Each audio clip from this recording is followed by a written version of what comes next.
الحمد لله رب العالمين، وأشهد أن لا إله إلا الله ولي الصالحين، وأشهد أن سيدنا وحبيبنا محمدًا عبده ورسوله المبعوث رحمة للعالمين، صلى الله عليه وعلى آله وصحبه الغر الميامين. أما بعد، Mheshimiwa mashekhe, wajumbe wa baraza la ulama, Mheshimiwa Shekhe wa mkoa wa Dar es Salaam, Sheikh Walidi ibn Sheikh Al-Hadi rahimahullah, mashekhe waliotoka sehemu mbalimbali, Sharif Saleh, walimu wa madaris, mashekhe, maustadhi, waumini na baba na kina mama, wapenzi wote wa Mtume Muhammad ambao tumehudhuria hapa katika hadhara hii tukufu ya kusherehekea mazazi ya Bwana Mtume sallallahu alaihi wasallam. Assalamu alaikum wa rahmatullahi wa barakatuh.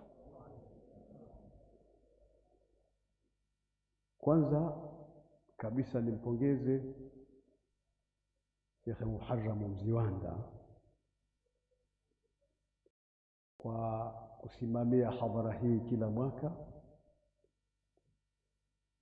na ishara inatuashiria kwamba kila mwaka hadhara inakuwa kubwa kuliko hadhara iliyopita nyuma. Na nikupongeze vile vile Sheikh Muharram kwa kuwa na kabuli ya kuitikiwa na watu kiasi hiki. Unaweza ukawa mashuhuri, unaweza ukawa mwanachuoni, unaweza ukawa lakini ukawa huna kabuli na watu wakakosa kuitikia kwa mfano wa kiitikio tulichokiona leo hapa.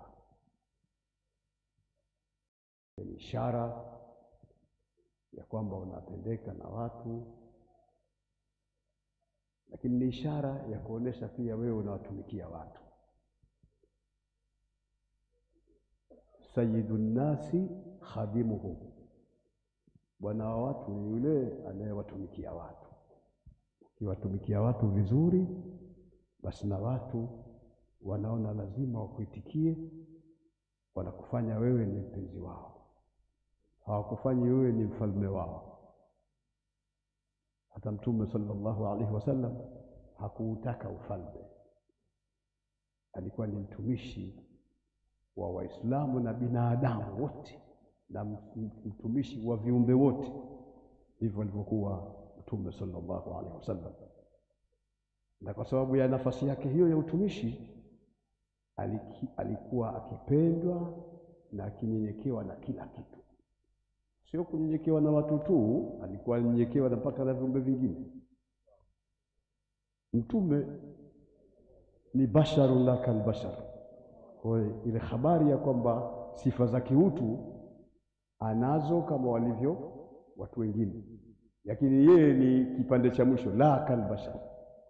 Kwa ilikuwa anaingia nyumbani na alikuwa na ufugaji mdogo mdogo, kuku hivi, kwa mara nyingi wanakuwepo katika majumba yetu. Ilikuwa kuku wanafanya fujo pale itakapokuwa Mtume hayupo. Ilikuwa anafanya fujo, huyu ana mdono wa mwenzake, huyu anafanyaje, huyu anamuonyesha fakhfakha ile ya kunyanyua mabawa na nini. Walikuwa wanafanya hivyo kuku.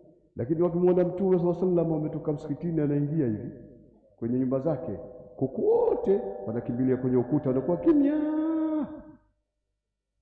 mpaka Mtume sallallahu alaihi wasallam aingie ndani, na hawafanyi tena fujo mpaka watakapomwona Mtume sallallahu alaihi wasallam ametoka amekwenda katika shughuli zake nyingine. Kwa hiyo Mwenyezi Mungu akupambe, halaka Allahu haibata wa jalala. Lakini pia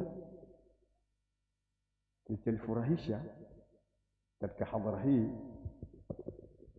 ni ile mada inayosema kwamba kauli mbiu au mada ya safari hii ni mtume ni madrasa, yaani mtume ni chuo.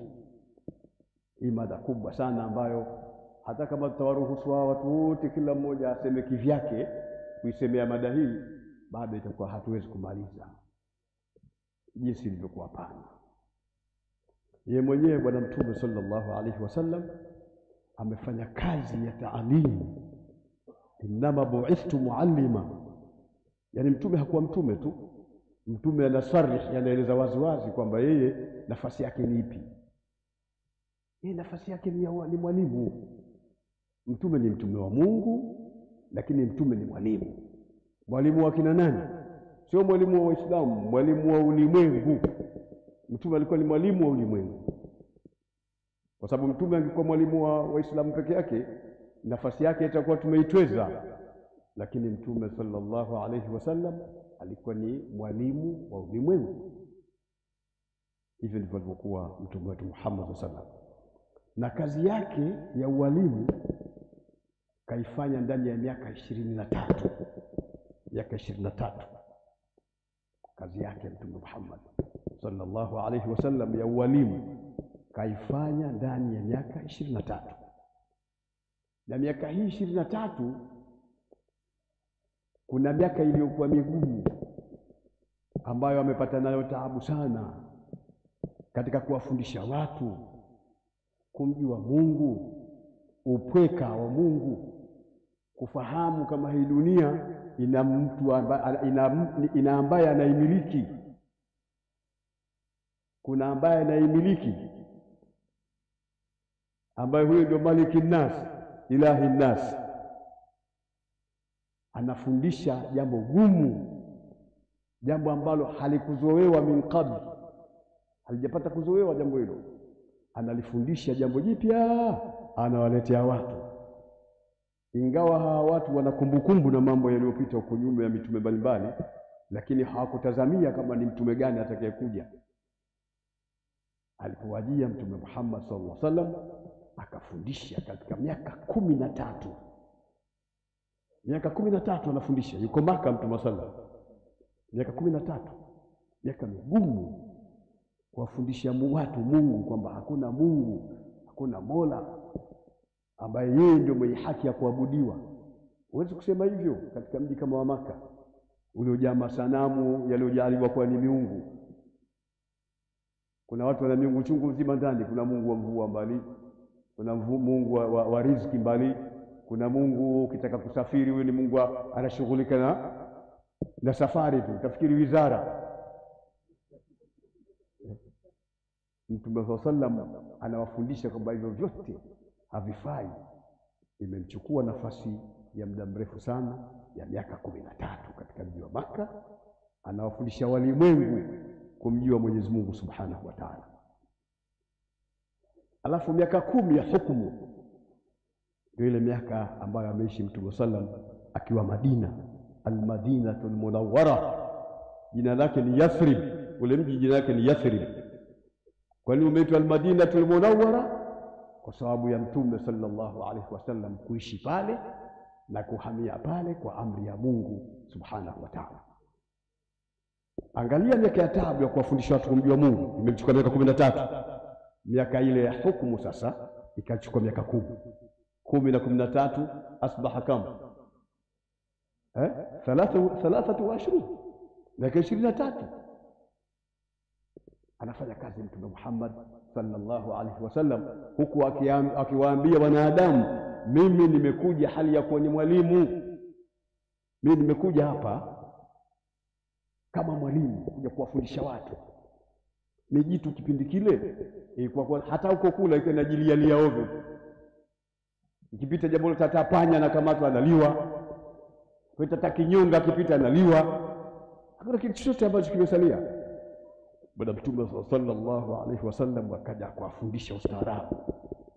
Vyakula vinaliwa hivi, watu wanakaa hivi, watu wanaishi hivi, watu wanahusiana, mahusiano yako hivi, watu wanapendana hivi.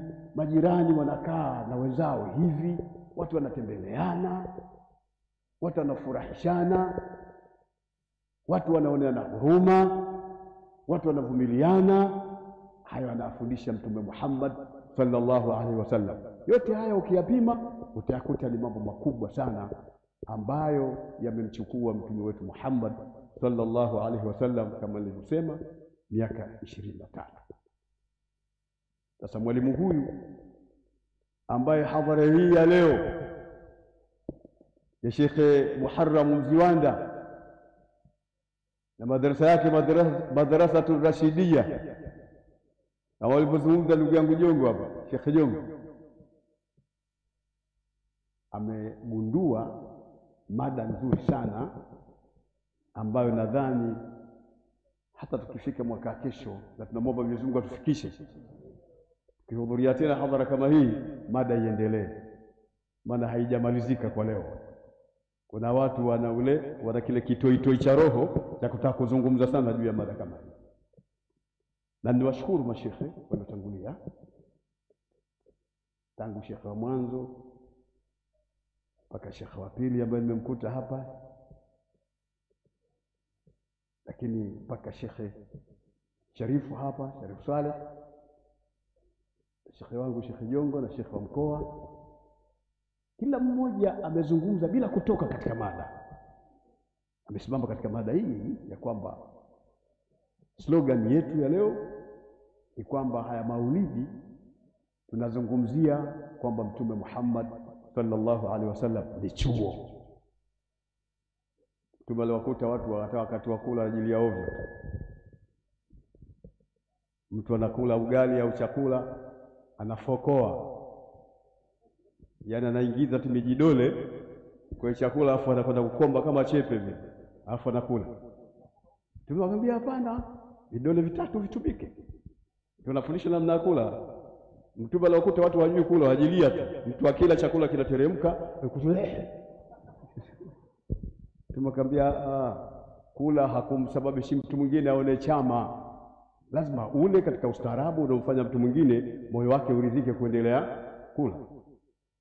Fundisha watu wasisemeseme sana basi na dharura katika kula, isije ikatoka pumba ikaruka upande wa mwenzako akasema inshallah nimeshiba kumbe anaikwepa ile pumba iliyoingia.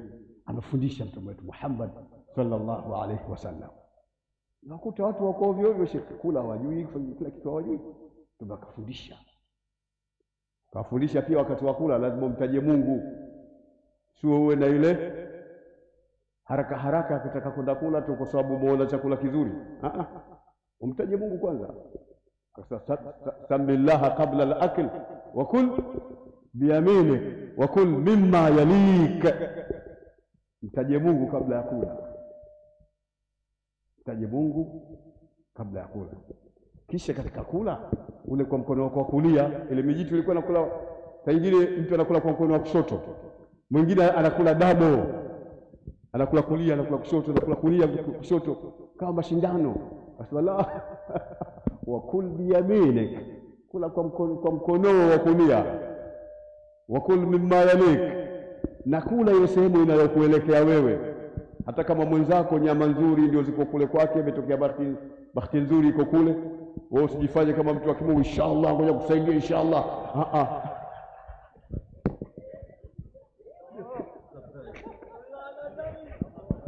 Vumilia tu hivyo. Na kama hapana budi basi muombe tu, Sheikh tafadhali nisaidie nyama na mimi kidogo.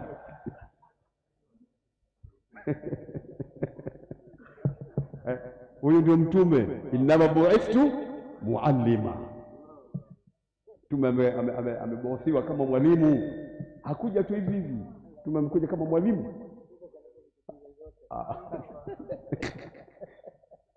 Mashaallah.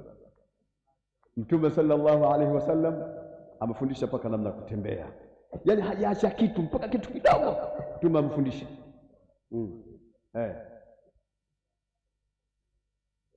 Mtume sallam alikuwa anatembea huku akiwa anatazama chini.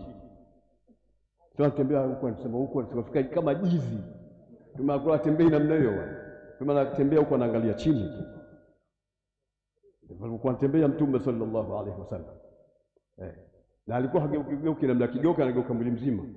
Huyu ndivyo alikuwa Mtume sallallahu alaihi wasallam. Na akishikwa na jambo linalompelekea kutema mate, anatema kushoto. Sisi nani anakumbuka kutema kushoto? Si popote tu.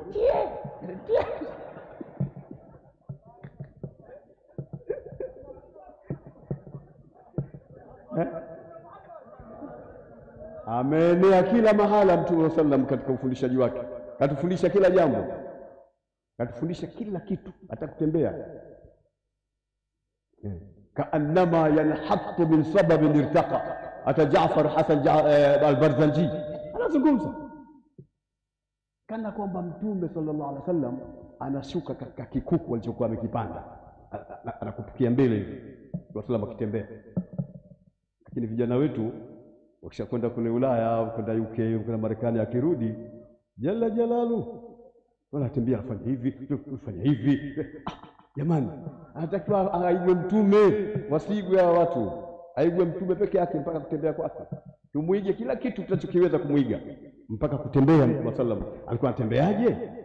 Someni katika sira, someni katika tarehe. Walimu wamejaa, hawana kazi. Shamsul Maarif ipo, Ar-Rashidiyya ipo, Zubairia kule kwangu ipo, Darul Maarif ipo, Mahad Nuri Sunna ipo, madarisi chungu mzima. Nimefurahi Sheikh Mbwera kubwa ameanza kufundisha. Maana kama ilmu haifundishi natoka Sheikh. Basi Mwenyezi Mungu akuzidishie. Mimi na miaka 40 na ngapi nasomesha. Kwa hiyo fanyeni kazi walimu, fanyeni kazi. Huyo ndio Mtume Muhammad sallallahu alaihi wasallam. Kulala, sijui kama kuna Waislamu wanakumbuka Mtume alikuwa analala vipi. Ukifika unajua tu alhamdulillah, alhamdulillah, choka kweli kweli. Lazima uangalie Mtume alikuwa analala vipi, analala babu gani, alikuwa anakuaje. Mtume ametufundisha mpaka kuchanganyikana na wake zetu, tunachanganyikana nao vipi. Amefundisha Mtume sana. Lakini hapo siwezi kuongelea sana, maana mimi mzee, tutaachia kina Muharramu atakuja kuzungumza. Na kina Sheikh Khamisi hapa atazungumza. Na Sheikh wa mkoa yupo, yeye kimo chake kinafaa kuzungumza. Kwa mimi itakuwa mmenielewa anasemaje. Mtume sallam alikuwa anafundisha. Mpaka akasema asimwendee mmoja wenu kwenda kuchanganyikana na mke wake kama anavyoendea punda. Anafananisha watu wasifanye vitu vyao vyovyo kama wanyama. Kuna mukaddimati, kuna nini? Kuna mambo kama hivyo.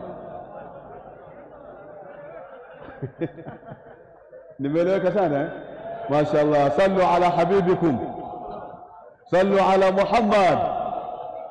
Sasa mtaka mpendwe vipi na nani? Alikuja mtu mmoja kwa Mtume sallallahu alaihi wasallam. Akasema, ya Rasulullah, mimi napenda kuchanganyika sana. Hivi siruhusiwi nikawa na swali nyumbani? Yaani nataka swali nyumbani ili awahi tendo la kuchanganyika. Toka Dodoma. Pana mahala pake tutakuja kuzungumza.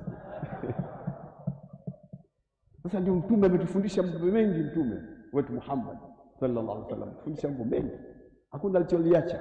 Ukienda chooni amfundisha namna kwenda chooni, namna kutoka chooni, namna hata ya kudiha ukiwa pale chooni. Udihe vipi? Yaani kutafuta kile choo mpaka kitoke, kuna namna ya kudiha. Unaeleweka? Usiwe unakwenda huko unapiga ukuta kuna namna yake. Ametufundisha Mtume. Hakuna kitu ambacho mashekhe wanafundisha madrasa lakini wafundishi mbele kwenye kadam. Kwanza mfanye zile zinaitwa durusul mustami'in. Durusu almustami'in mtoe, kwa sababu wanaosoma sio wote. Tunasomesha wanafunzi tu, wale tunawaambia kila kitu, lakini Waislamu wanahitaji kujua mambo yao ya nyumbani, wayajue mambo ya al-ishra wajue. Mtume bwana alikuwa anazungumza wazi. Alikuja mtu mmoja, mama mmoja kwa Mtume sallallahu alaihi wasallam. Sitalisema hilo jambo, nitafanya ishara tu. Alipofika kwa Mtume, yule mama akamuuliza jambo mbaya sana Mtume, na mama Aisha yupo. Mama Aisha akaanza kumwambia yule mama, wewe unataka kuaibisha wanawake? Zungumza vitu kama hivyo mimi na Mtume, unataka kuaibisha wanawake bwana? Akamwambia Aisha, nyamaza, amekuja kutaka ilmu na hakuna wa kutoa ilmu zaidi yangu mimi. Mimi nimeletwa kama mwalimu, wacha nitoe ilmu. Mtume sallallahu akalibainisha ile jambo, akamfundisha yule baba. Sallu ala alhabib. Innama bu'ithtu muallima. Hiyo ndio namna yake. Huyu ndio mtume wetu Muhammad sallallahu alaihi wasallam. Alikuwa anatuonea huruma sana katika aya zilizosomwa hapa. Harisun alaykum bilmu'minina raufur rahim. Neno rauf ni sifa, rahim ni sifa.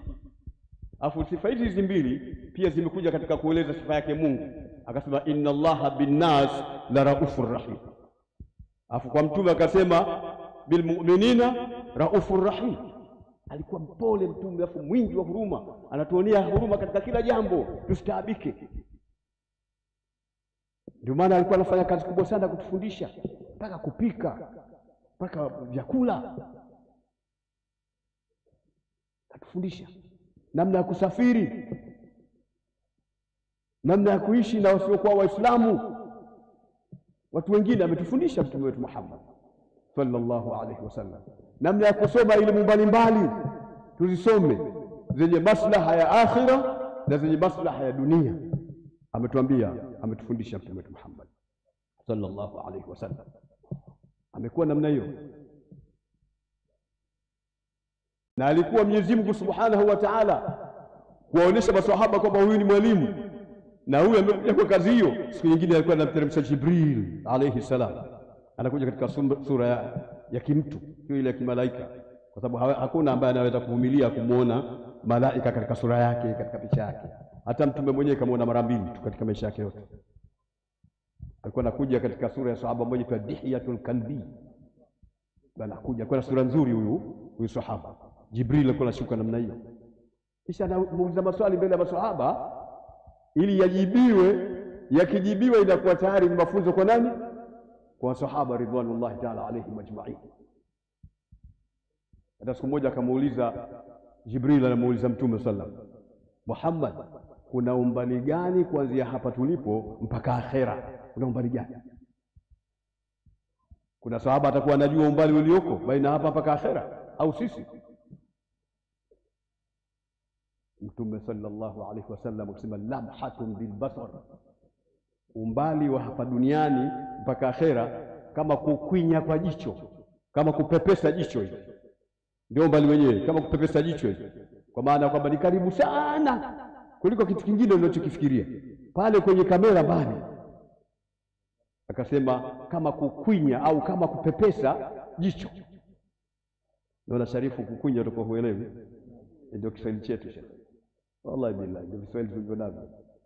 Kama kupepesa jicho ndio umbali ulioko baina ya dunia kwenda akhera. Mtume sallallahu alaihi wasallam anatufundisha mpaka mambo ya mwisho, ametufundisha kuanzia mwanzo wa mambo yaliyopita nyuma, katika mambo ya wakati wake, katika mambo yajayo, ila qiyam saa ametufundisha, na mambo yaliyo baada ya hapo ametufundisha kwamba akhera kuna nini, watu watakuwa wapi, wataishi vipi, chakula cha peponi ni kipi, je kuna mito, kuna nini? Kuna mito mizuri, kuna maziwa, kuna asali, kuna khamr, mvinyo ambao ni ladhatun lisharibin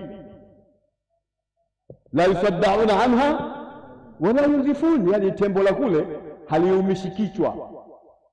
Maana ya matembo ya duniani wanakunywa, wanaokunywa baada ya kichwa kichwa kinaniuma, kumbe ni ulaka.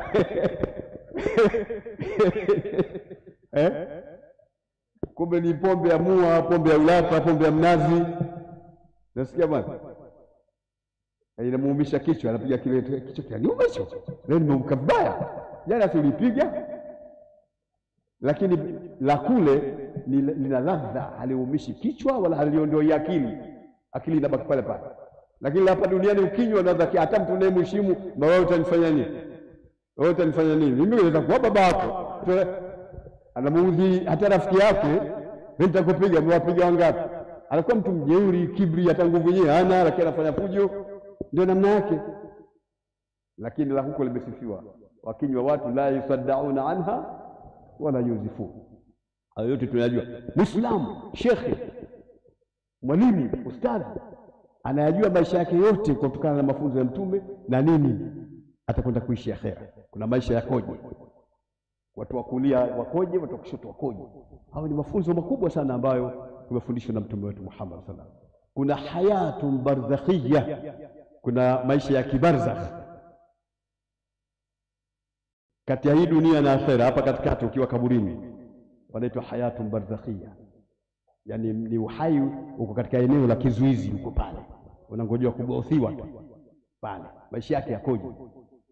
Na ambao wanasema utakuwa mifupa imekwisha, man yuhyi al-'idhama wa hiya ramim qul yuhyiha alladhi ansha'aha wa marra wa huwa bikulli khalqin alim. Waislamu wanajua kwamba ni kuchakaa kwa mifupa tu, lakini kufufuliwa kupo. Kwa hiyo Waislamu kwa ufupi, nimefurahi sana Sheikh Mziwanda, na leo nilisema na kwenda tu nikatie uso, namwambia Sheikh alingeruka alafu tukimbie tuondoke, lakini nilipoona hii hadhira na nini ile jadba kusema yenyewe ikaja.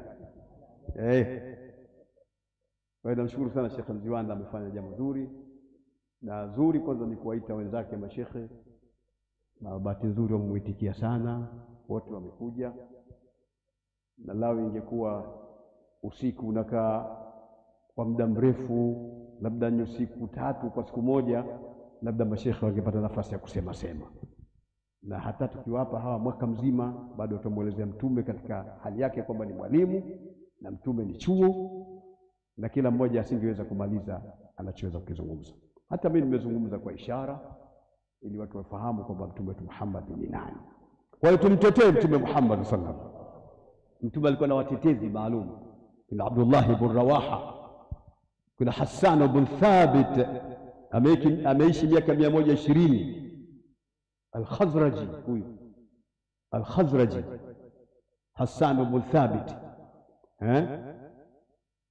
asema wa ahsanu minka lam tara qattu aini wa ajmalu minka lam talid an-nisa'u khuliqta mubarra'an min kulli aibin ka'annaka qad khuliqta kama tasha'u. Mtume Muhammad sallallahu alaihi wasallam anasifiwa na Hassan ibn Thabit, alimwekea membari, alimpa membari akae pale amweleze mtume.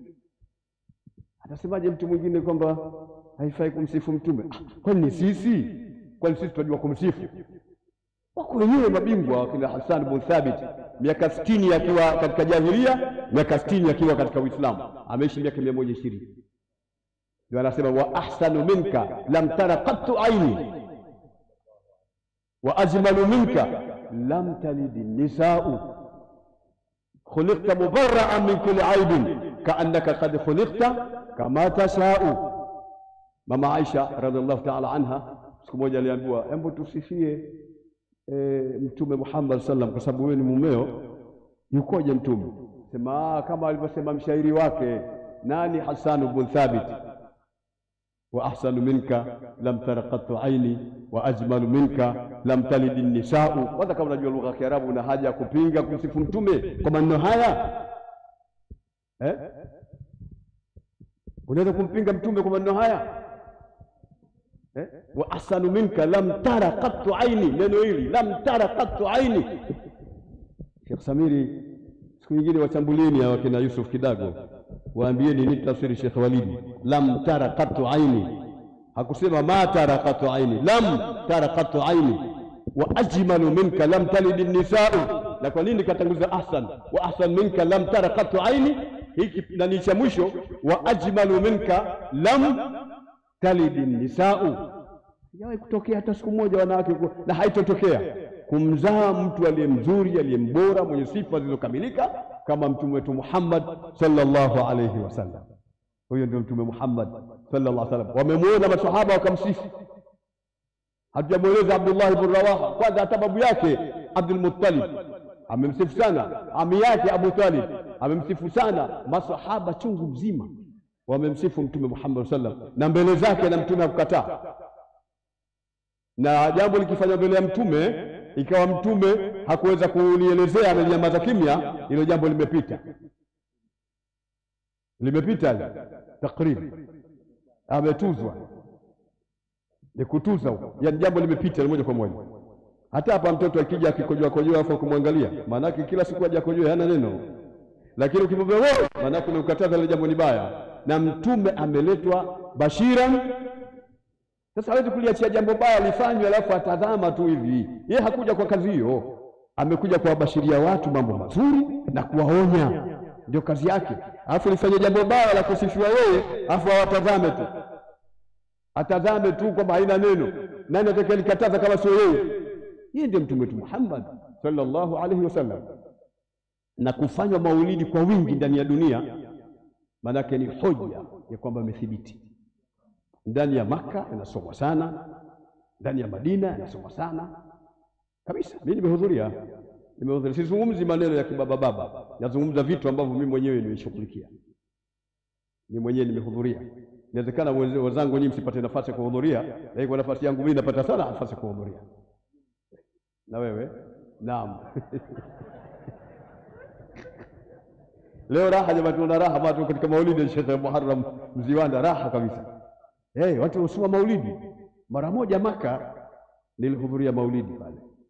Karibu ya kile kiwanda kile Masna'ul Kiswa. Ni kile kiwanda kinatengeneza ile jiguo jeusi la Al-Kaaba, ile jiguo linalovishwa Al-Kaaba, kiwanda chake. Kuna mtu amewahi kufika pale? Mimi nimefika na nimetembea mle ndani, nimetembezwa mle, nimeona mashine, nimeona kila kitu. Sasa juu yake kidogo kwenye kilima kuna mwanachuoni mmoja mkubwa, nimtembelea akasema kuna maulidi kesho, njoo hapa. Kesho yake nikaenda nyumbani kwake, tukaondoka naye tukaenda kwenye maulidi mimi na wenzangu. Tulipofika nilikuwa na Al-Habib Said Muhammad bin Said Al-Bir, nilikuwa naye na shamkumbuka, na mtu mmoja nilikuwa naye Abdul Shakur Omar. Nilipokwenda kanishika kanzu Sheikh, na mimi nataka kwenda mbele, twende. Tukaenda. Tulipofika tukakuta maulidi si mchezo. Kuna Sheikh kutoka Iraq, wanachuoni mkubwa, kuna Sheikh kutoka Urusi, kuna Sheikh kutoka Al-Yaman. Hao wakina Ash-Shatiri, ile kitabu Al-Yaqut An-Nafis mnakijua? Sasa mjukuu wa Ash-Shatiri tulikuwa naye, mzee hivi, alikuwa mtu mzima.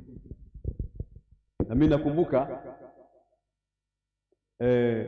mchana tulimtembelea mtu mmoja, mwanachuoni mmoja, kijana alikuwa na miaka 36, alikuwa mdogo, kijana mdogo kipindi hicho tulipokwenda. Al-Habib Said Muhammad bin Said Al-Bir akamuuliza swali, akamwambia bwana, ile Allahumma arina al-haqqa haqqan warzuqna ittiba'ah wa arina al-batila batilan warzuqna ijtinaba, tunazingatia kama hadithi. Nani kaisema hivi? Akamwambia inshallah nitakujibu, lakini huku tukuache kwanza, turudi huku kwenye maulidi. Pale kwenye maulidi yakasomwa maulidi ghorofani juu, na ubwabwa unatengenezwa kama kawaida. Wanawake wakaanza kutubeza, tukaanza kula ubwabwa. Tule nini? Ubwabwa ndio wenyewe. Shekhe, wewe mtu wa sampuli gani? Unatoka wapi wewe? Basi kasoma maulidi Sheikh Walidi siku hiyo, kasoma maulidi Sheikh Samir, kwa si mchezo maulidi yao. Alafu kile kiamu nimekiona tofauti na kisha kwetu. Wenzetu wakishasoma kiamu inabua Fatiha huko juu, na tiwa ubani huko juu, vyetezo vinafuka moshi na nini. Alafu kushamalizika ile kile kiamu, watu wakikaa chini mpunga. Sasa shaba moja mbuzi mzima, na nyinyi mko wawili watatu. Nikamwambia mwenzangu, bwana watatuua hao. Inawezekana hapo tukamwambia tuna matumbo haya. Makka wanazuoni mbalimbali na yule anaitwa Sheikh Makka Maulidia. Sasa jamani, sisi wote tuliopo hapa na mashekhe zetu watufundisha, tujalie kwamba hatujui, wote ni wajinga, si basi? Lakini basi sisi tunawafuata wale wenzetu kule, sisi tumebakia ni wajinga. Haya, sisi wajinga hatujui. Atakuwa hajui yule Said Omar bin Abdul Hadi Al-Jailani, ambaye yeye na Abdul Qadir Jailani ni babu yake wa 22. Hajui yule, hajui Ash-Shatiri, hajui Ash-Shatiri, hajui wanazuoni shungu mzima wote hawajui. Dunia nzima ile kwa watu wanasoma inatosha kuwa hujja, inatosha kuwa hujja. Ngoje nikwambie kitu kimoja. Nimeingia katika ziara, nilikwenda katika ziara Makka. Nilipokwenda kule, nimeingia jazba kidogo, wewe niachie tuseme, tamaliza sasa hivi. Nilipoingia ni mwaliko wa waziri wa dini kule Saudia, Abdul Aziz Ali Sheikh, mtafute kwenda kwenye Google utamkuta. Alinialika mimi nikaenda. Nikamkuta mufti wa Saudia, kipofu yule. Tukawa naye pale. Tukamkuta wanamuita Nasir Sunna, hawa jamaa. alikuwa Sheikh Fauzani. Hamsomi katika vitabu, mtu mmoja anavifanyia nani pia vitabu Fauzani ni mkuta. Sawa Fauzani. Mtazame. Kawa naye pale, kawa na mashekhe wengine wengi. Lakini nilipokwenda Maka nilikuwa na haja kwenda kumuona Sudais. Nikaenda nikamuona Sudais. Na moja ya mambo ambayo nilikuwa nimwambie ni kumpa mwaliko afanye ziara Tanzania. Kwa sababu Tanzania vijana wanasoma Qur'ani vizuri na ni mabingwa na wanamuiga sana sauti yake.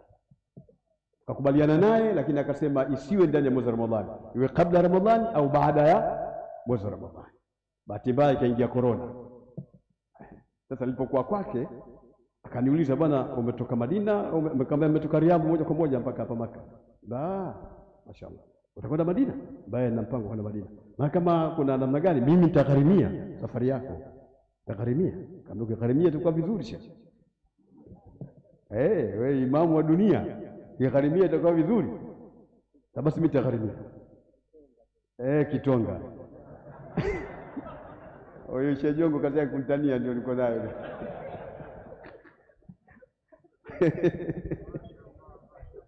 Basi akasema,